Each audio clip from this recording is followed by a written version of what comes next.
Bonjour, vous écoutez le podcast de Virage. On vous donne des pistes pour aller de l'avant et ça se fait parfois à contre-courant. Si face à un problème, quel qu'il soit, vous vous êtes déjà dit « j'ai tout essayé, rien ne va, je ne sais plus quoi faire », alors vous êtes au bon endroit. Je suis Marina Blanchard, psychologue, formatrice et fondatrice de Virage. Mon école s'inscrit dans la lignée de celle de Palo Alto, c'est-à-dire de la thérapie brève. Et je suis Peggy Van Lierde, chef d'entreprise, journaliste et coach en développement personnel. Ensemble, nous vous proposons des réflexions pour avancer autrement. Nous voici pour un nouvel épisode. On est toujours dans le cadre des émotions, Oui. Puisqu'on a décidé de consacrer une série de podcasts aux émotions qui sont omniprésentes. Une émotion qu'on ressent souvent mais qu'on essaye de refouler, c'est la colère.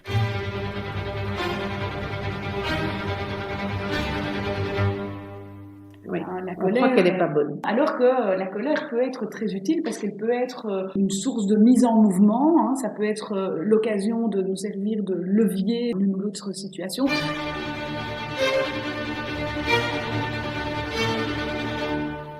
Mais c'est vrai que souvent on voit la colère comme quelque chose de très négatif, c'est très culturel, ça fait partie de notre société aussi de voir la colère, c'est quelque chose qu'on refoule, qu'on montre surtout pas. Déjà, on montre pas beaucoup nos émotions, mais alors la colère sûrement pas. Les enfants apprennent qu'on ne peut pas être en colère. Les parents souvent disent calme-toi. Oui. C'est comme un mot qui revient beaucoup. Les parents vont dire tu vas te calmer dans ta chambre, tu vas te calmer, etc. Et donc on apprend effectivement depuis tout petit que c'est pas bien d'être en colère et de ressentir cette émotion-là. Alors que ça peut être tellement libérateur de laisser exploser la colère et de ressentir en fait après un soulagement. Mais bon, c'est pas si facile à faire ressortir. Non, souvent on la retient, on en a même honte. Enfin voilà, elle crée d'autres émotions. On en a peur aussi. Des personnes qui ont peur de leur colère puisque peur de comment ils pourraient, je sais pas moi, devenir violents peut-être aussi. Parce que le risque que l'on prend en cachant sa colère et en la minimisant ou en se disant voilà je peux pas la montrer, c'est qu'en fait elles prennent de plus en plus d'ampleur. Et qu'on explose. Et comme on dit, les émotions ont une utilité et donc elle a un message à nous transmettre, cette colère, mais on n'écoute pas le message, on l'endort.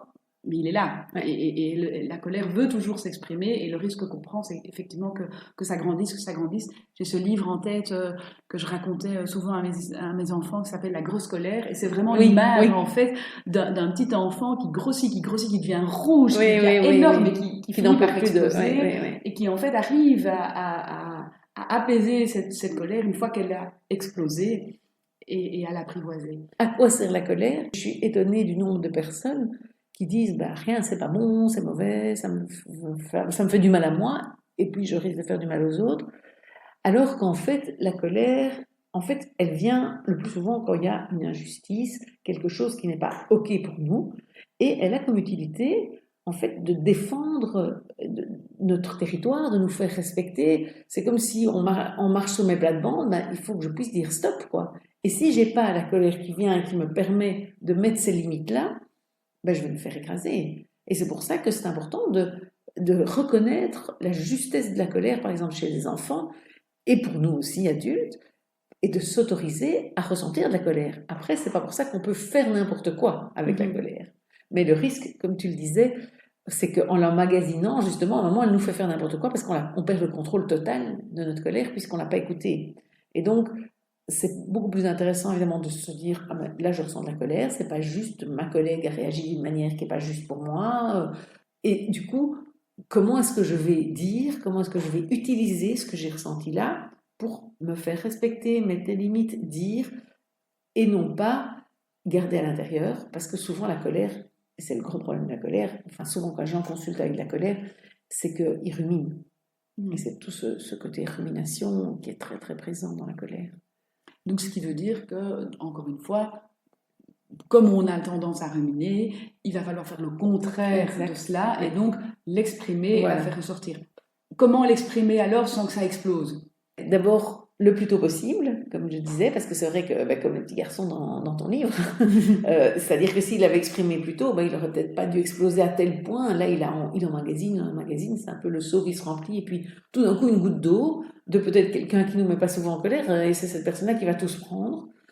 Souvent, je trouve, on remarque que, par exemple, les enfants vont prendre une colère qui est peut-être destinée au boulot, des choses comme ça, parce que eux nous contrarient et qu'avec eux, on se permet ce qu'on ne se permet pas au boulot parce qu'on se retient, parce qu'on pense que c'est mieux de montrer une image, voilà.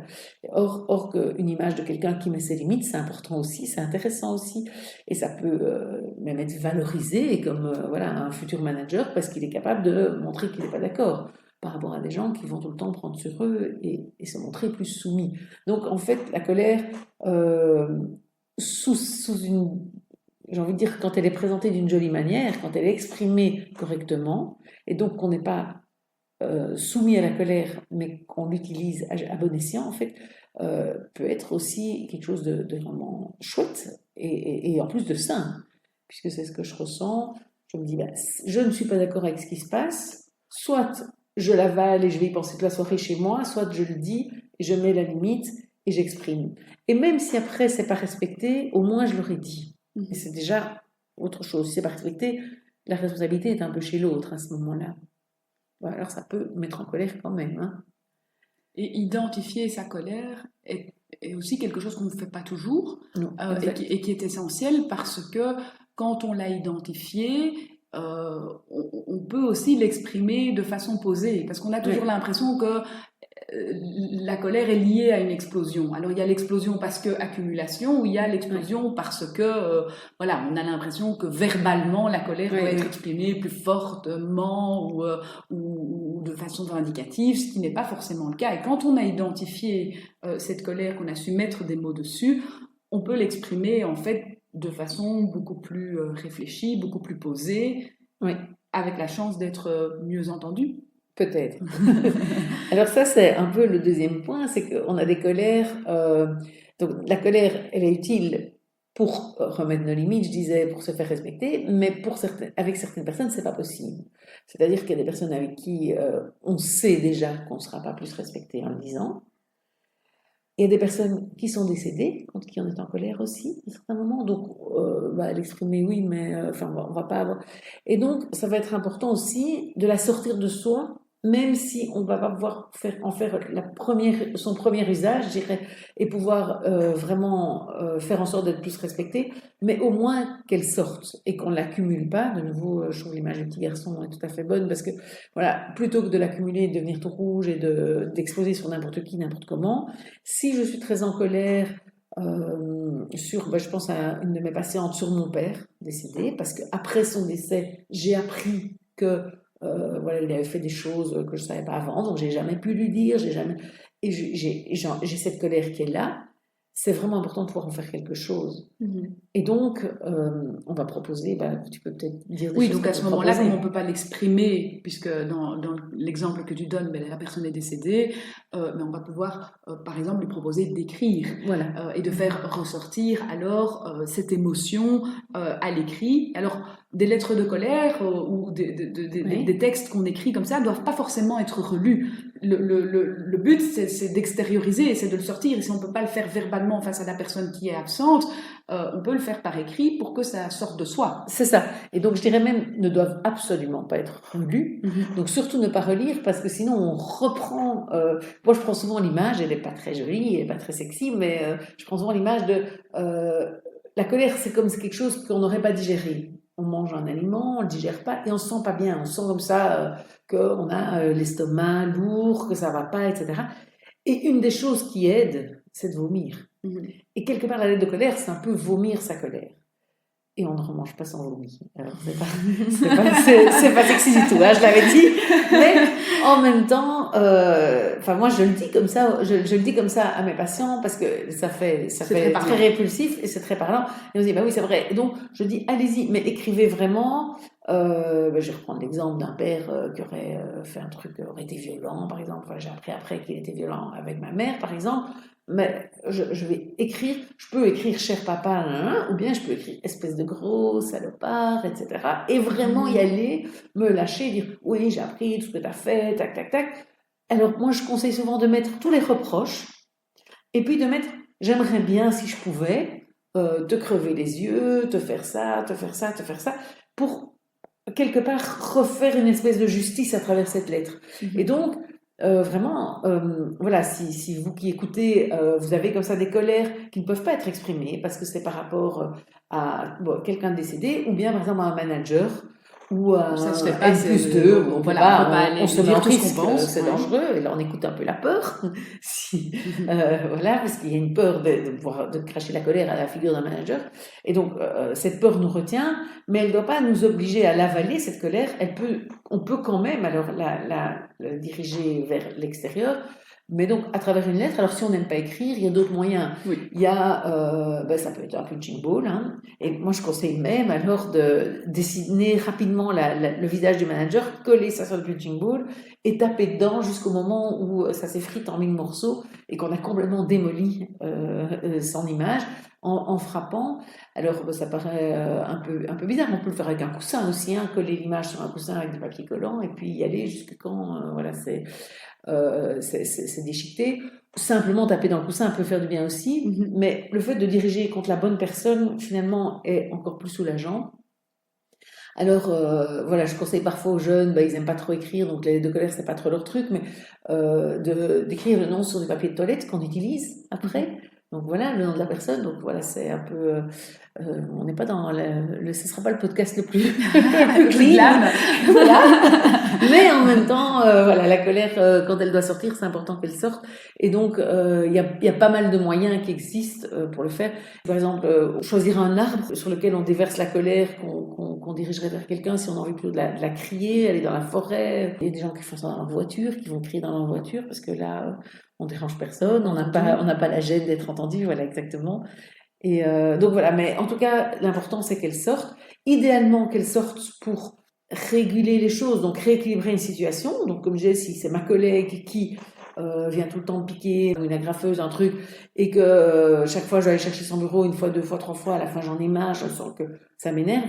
Idéalement, pouvoir le dire, c'est quand même le mieux, parce qu'on régule dans notre jargon la relation, c'est-à-dire que voilà, ça va permettre qu'elle puisse faire un effort, si elle est capable de le faire. Ici, en tout cas, au moins utiliser cette colère à bon escient.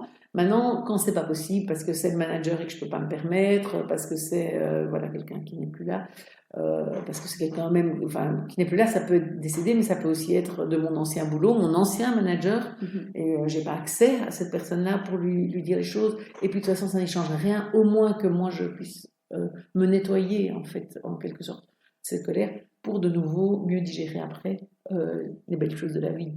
Et aller de l'avant. Et avancer, exact.